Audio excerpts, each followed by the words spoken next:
Welcome back, everybody, where Microsoft has finally made the acquisition that we have all been waiting for. They have finally purchased J Jay Clarity.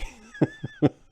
So I actually wrote about this, Yeah. which I normally wouldn't do, but Mhm. it's interesting to me because I just wrote about Microsoft's first efforts with regards to Java 20 years ago, a little over 20 years ago, which was actually kind of a flash in the pan. They Mhm. did the very best Java work anywhere.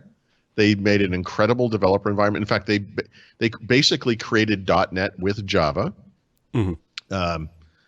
They also broke the law and tried to usurp the platform from Sun, and that was my daughter, if you heard that. Tried to steal Sun away from, or steal Java away from Sun, Mhm. And eventually they were sued, and eventually they settled, and eventually Microsoft walked away from Java. But here we are, brand new world, right? Microsoft partners with everybody.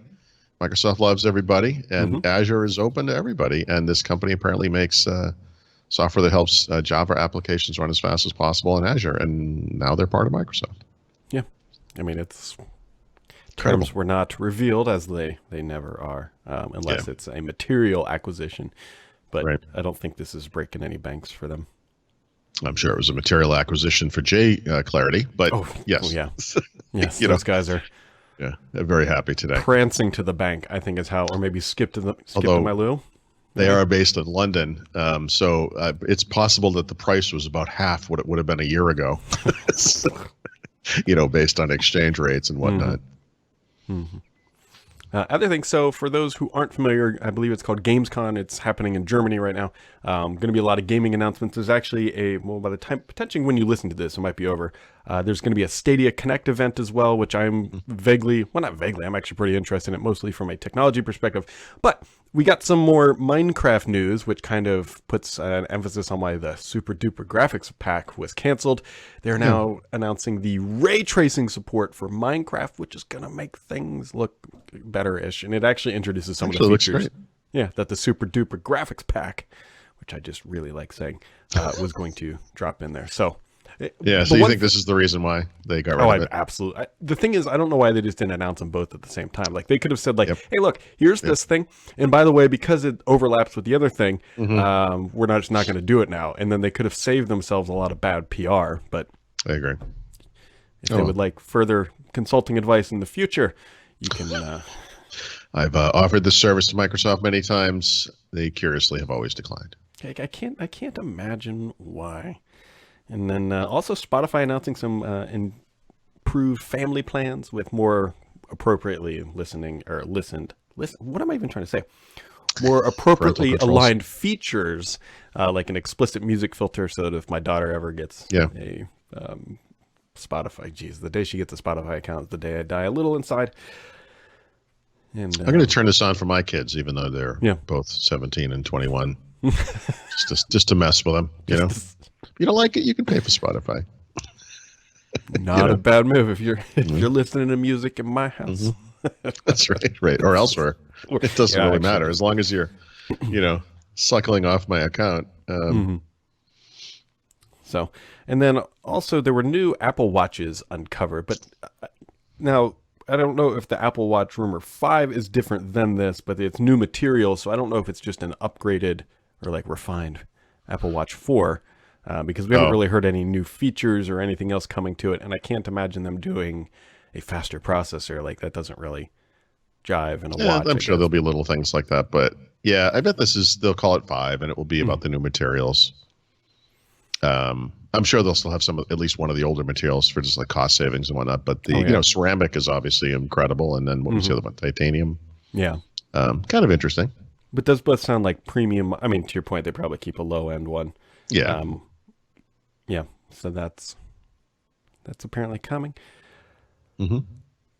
And then we have the iPhone 11, which I'm still not. Oh. Speaking of, complaining on this podcast has resulted in a net positive in my life.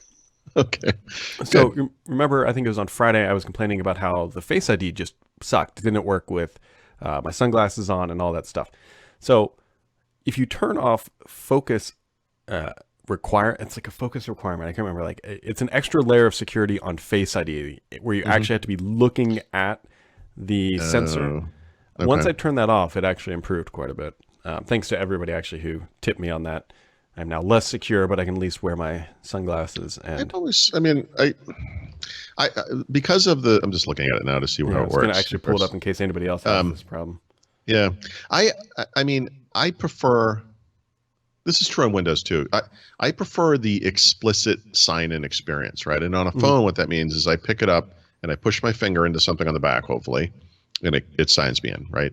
I don't necessarily want this thing to be signed in just because I lifted it, you know? The thing that bothers me about Face ID isn't that it works well, actually. It's just that I would prefer to have the other option, and that's not there. You know, and on the, in Windows, even on computers that have a pin, although a pin is explicit, you have to kind of press it. I never use Windows Hello facial recognition. I just don't want this thing signing in just because I happen to be nearby. Yeah. And that's just me. For those who are at home who are listening and curious, it's called require attention for Face ID. If you toggle that off, it will make it a little bit easier to use, I guess. Not I guess, actually. I know for a fact now. It's quite a bit easier to use. Oh, my God. Yeah. The worst thing about the new iOS is just having to deal with all the dialogues about something is doing something in the background, or something is using Bluetooth, or something is something. It's like, yeah, geez Louise. It kind of makes you not want to have apps. Yeah. It's amazing how often that thing pops up. Apple or Microsoft should do it. Well, Microsoft stuff. Android or Google should do an ad about how annoying that is. Except for one thing, actually, the new version of Android has the same feature. Yeah. Basically. So it's all kind of on everything now about who's monitoring your location. Yeah, user account could be the UAC of the new generation. You know. Yeah, that's honestly what. Once again, it really Microsoft had it first. Well, actually, by the way, Apple had it first. Back when Apple was making fun of UAC, they already had that control in Mac OS X at the time. Like it was one of the very many hypocritical things about those I'm a Mac, I'm a PC ads. Like they went to town on that when it came in Windows Vista. That has been part of Mac OS X, had been by that time for years. So whatever, just classic. Yeah. Yep. So there you go. Yep. There you go. You got anything else going on this weekend, Mr. Paul? This weekend. Or past weekend, I should say. Yeah. As usual, I can barely remember it. I feel like we're entering a weird a time here where it's like the weeks around Labor Day are like not quite full weeks, like all of them somehow. Yeah. Like a lot of people take the Friday before Labor Day off, and then of course the next week's a 4-day week as well.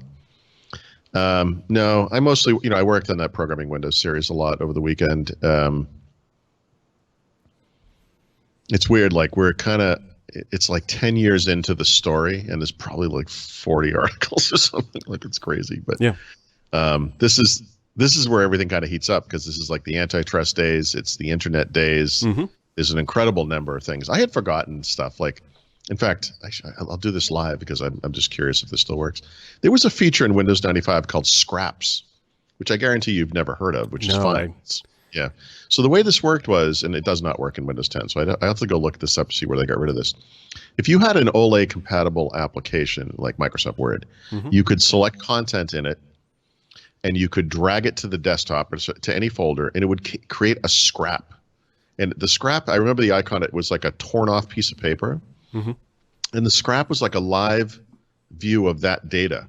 And you could pull that scrap into an Excel spreadsheet, into any other OLE compatible application, and it would like stay live, like with whatever changes you made on both sides.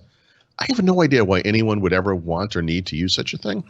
I mean, it was kind of the weirdest, but Microsoft was so positive they were going to change the world with all this like compound document, document centric, kind of nonsense, whatever, that they just put all this crap into Windows that like nobody ever used.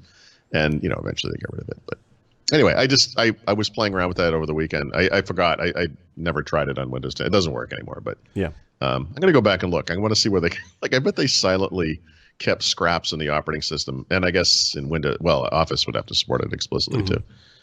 For years. I bet it was in Windows all the way through, like 9X, whatever 9X version.